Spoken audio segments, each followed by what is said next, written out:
Well, hello, young artists. Today we're going to learn about bookbinding in art class.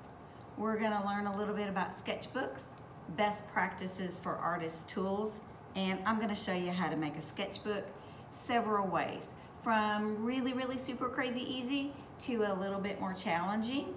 And I'm your art teacher, Miss Ellis, and let's get started. I've got a collection here of some of my sketchbooks, new and old. I mean, some of them are really old. So we'll start with these right here. This one is not so old. It is a big sketchbook I bought at a store, and it is made with traditional bookbinding techniques. So it is sewn with a heavy thread, and it has a hard cover. I mean, harder than cardboard. This is a sketch I had in the back. I have one of those fiddles on Main Street in our town, and this was one of the first sketches that I made to figure out what I wanted it to look like. And as you see, I've written on it. I've got little sketches all over on the same page, and that's how sketchbooks look sometimes. This one is even older, you guys. It's really old. It's really big. I bought it in an art supply store. It's torn, which is kind of cool because you can see how that's a heavy cardboard on the inside. And then you see a little, like a black and white kind of ribbon right there. And in this sketchbook, you see the same thing. The reason that's there is there are folded pages, several of them folded and then stacked. Those are called signatures.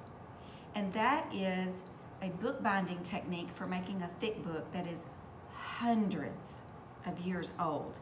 And if you go to, I'll show you this one. I drew this little bunny, and I was designing a room for a little girl, and her mom hired me to paint a mural in her room. And then on this page, I drew it and cut a hole in it, and I was practicing making a stencil of a bunny that went on the wall. I don't want you to cut holes in your sketchbook, but I did on this one a long time ago. And then when we get to the back, because this one's really old, I had torn a page out, and you can see, oops, you can see the threads of where all those little books of folded paper, I'll show you just one in a minute, how they are sewn in. And we're not gonna sew one together. With my older students, I used to do that at school when I could supervise and make sure everybody was safe, because needles are sharp. So we're not gonna do it that way. I'm not even gonna show you how to do that. But that is how lots of old books were made hundreds of years ago and are still made today. I'm gonna put these to the side, and then I'm gonna show you some other sketchbooks that I have in my collection. This is a notebook. So I'm just gonna show you, it's lined. And I wanna get away from lined paper if we can, but this is a notebook. Oh man, I use it every day. These are sketchbooks. The difference between a notebook and a sketchbook is the lines. This is, I'm afraid to tell you, this is probably 30 years old, you guys. I'm old enough to be your grandmother. So I've had this a long time. I used to keep recipes in it, and it is a notebook, and because it has lines on it, and it's for writing, but you can draw in it too, but I'd rather you have a sketchbook like this. These are really new. I bought these just a couple of years ago. They were, this one was $4.32, but it's got a lot of pages in it. I am not asking anyone to buy anything. I'm gonna show you how to make it. I love to make things at home.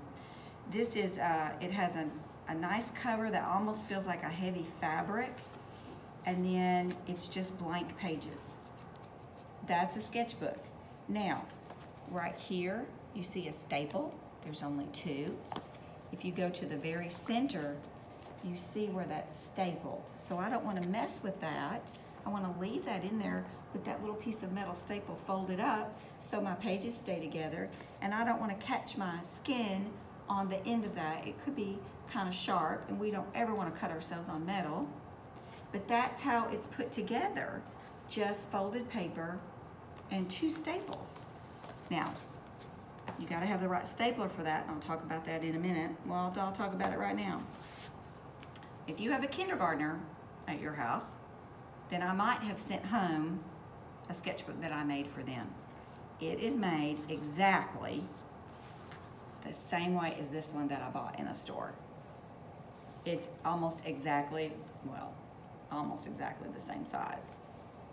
So how did I make this one? I made it with a piece of cardstock, folded in half. Cardstock is a heavy paper, and like a Christmas card, a birthday card comes on cardstock. It's a heavy paper. This paper is the paper that we use for the copier, and there are the 2 staples, and there they are on the inside. This sketchbook has 5 sheets of paper. That's it? No, actually it has 6, because I made a note to the kindergartners on this page. 5 sheets of paper. Let's do just a little bit of math. 5 sheets of paper give you 10 sides, front and back. Then when you fold it in half, I'll show you like this. This is 5 sheets of paper. I promise we won't count it, but it's 5 sheets of paper. Front and back is 10. Then when you fold it in half, you double it and you have 20. 20 pages, front and back, for your sketchbook.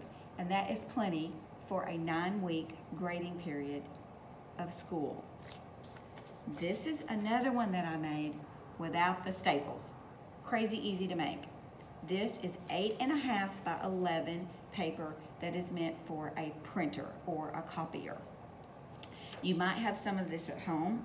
You simply get 5 sheets, fold it in half, get those corners lined up, and then find something heavier for the cover. The cardstock is also 8.5 by 11 inches, and that's the standard size of paper for a letter that you might get in the mail, or our notebook paper, or this copy paper. Now look at this.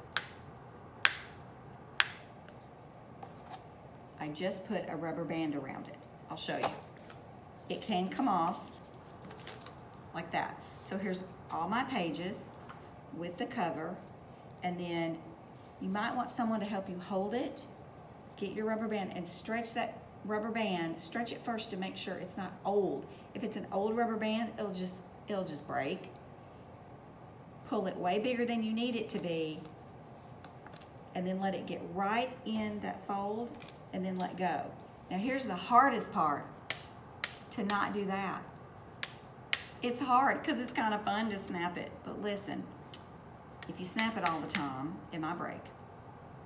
And if this crease, this fold, starts to fold up, then your sketchbook is always going to be folding up on you. And we want to, oh, please try to leave that alone so that it's always going to stay flat when you open it up and go from page to page in your sketchbook. Now, I'm going to show you what not to do. Scribble. Please don't scribble in it. We're going to have lessons, and you're going to be drawing right here, just like this was your book, your sketchbook for art class. So when you make this, it is just for you. Don't fill it up all in one day. We're going to have a lesson each week, and we're going to put our practice and our drawings in this sketchbook one at a time in order. So this might happen if you have a brother or sister or a cousin that's younger than you and gets a hold of it. So you want to take good care of it. Artists take care of their tools. Artists take care of their things. So this, when you make it, it's just for you. Listen, you put your name on it, you decorate the front however you want.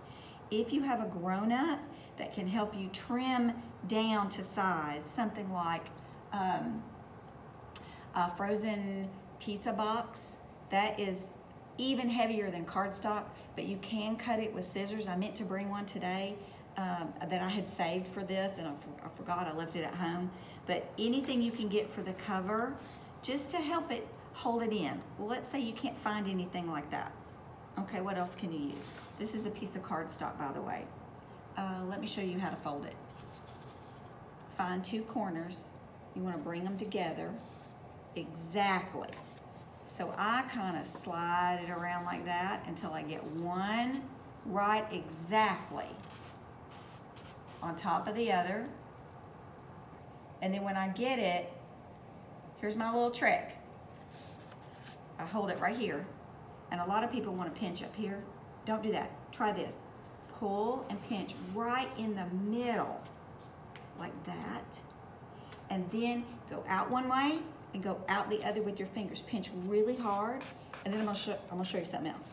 Take something that's really firm but safe. I'm gonna show you how to use scissors in a really safe way.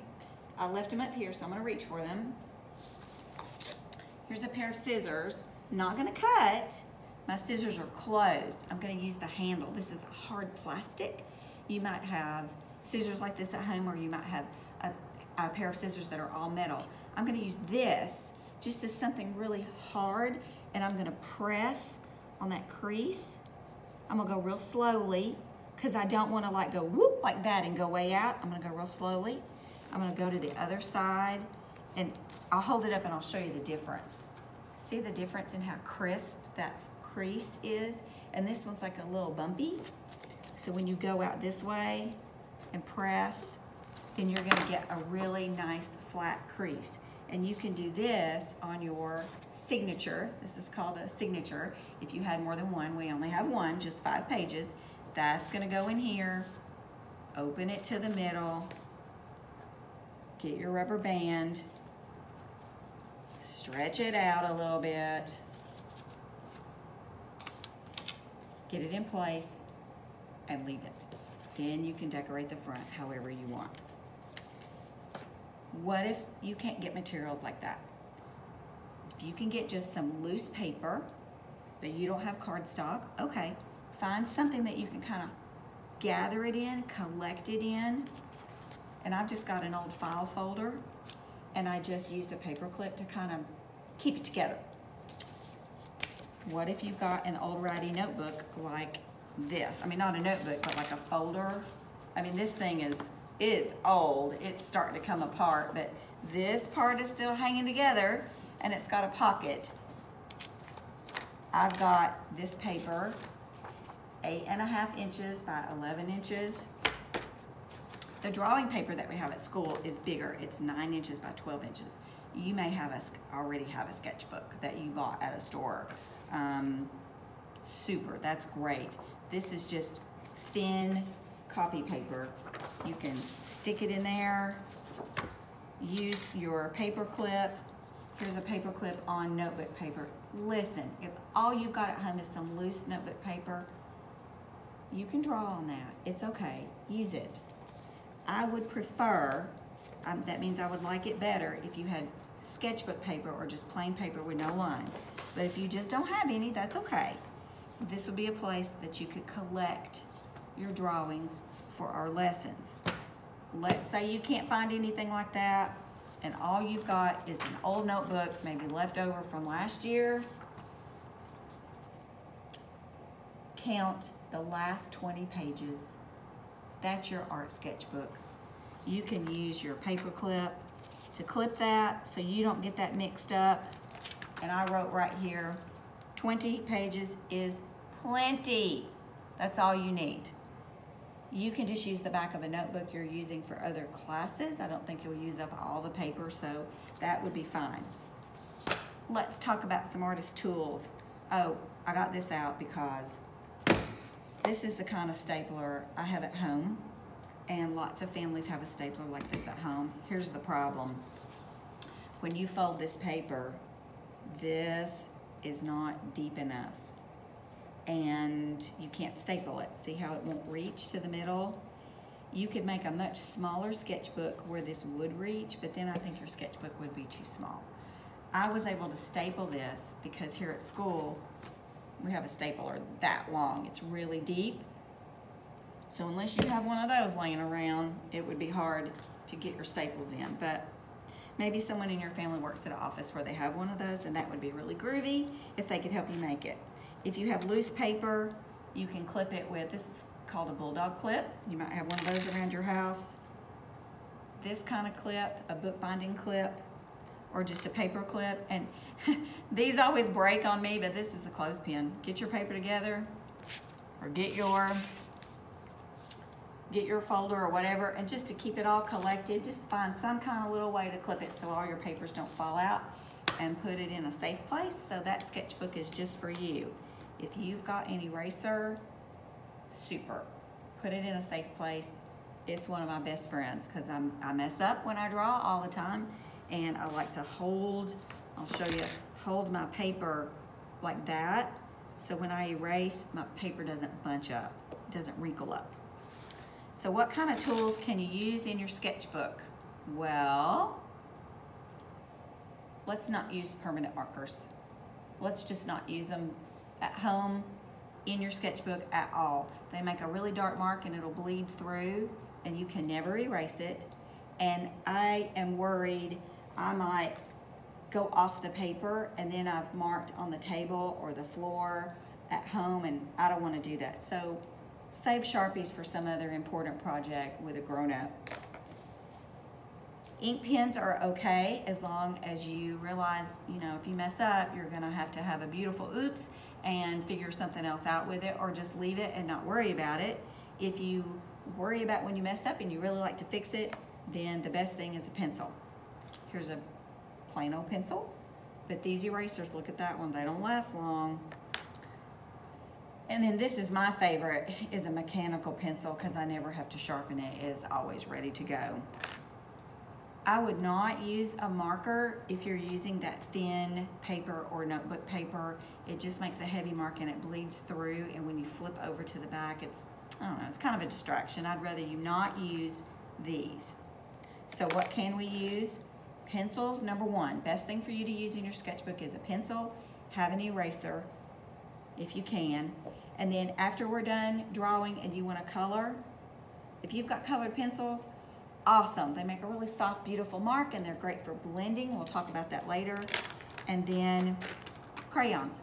Crayons are made of wax, and the color just sits on the surface of the paper. It doesn't bleed through. You can see it a little bit on the back, but not too much. So your first assignment is to make a sketchbook. You can show it to me on our Google Meets. Hold it up and show me what you made, and we'll share. You don't have to draw anything. I don't have a drawing assignment today. Your goal is just make a sketchbook. You may already have one that someone gave you as a gift in an art kit. You may have some extra folders laying around with loose paper, or you may have something kind of like this that's bound with metal, or I don't know if I showed you this sketchbook. This is a project book that I bought a long time ago, and it's got lines and blank paper, but this was from a specialty art store that I got years ago. If all you've got is something like this, listen, that is okay, but get your sketchbook made before we start having our Google Meets. That's your assignment for this whole week, and then the next week we're gonna start drawing. Okay, young artists, I'll see you next time.